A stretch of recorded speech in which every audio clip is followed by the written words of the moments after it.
அனைவருக்கும் எனது அன்பான வணக்கம். திருவள்ளுவர் இயற்றிய திருக்குறளில் அறத்துப்பால் அதிகாரம் 36 மெய் உணர்தல் 357வது குறள். ஓர்த்து உள்ளம் உள்ளது உணரின் ஒரு தலையா பேர்த்துள்ள வேண்டா பிறப்பு.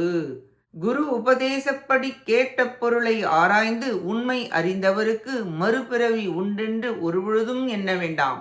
ஒருவனது உள்ளம் ஆராய்ந்து தெரிந்து முதற்பொருளை உணருமாயின் அவனுக்கு மாறி மறுபிறப்பு உளதாக நினைக்க வேண்டாம். குரு உபதேச மொழியை தெரிய ஆராய்ந்து சிந்தித்து பிரத்யக்ஷ பிரமாணம் முதலிய பிரமாணங்களின் வழியாக நிச்சயமாக அறிந்து தெளிவடைய வேண்டும்.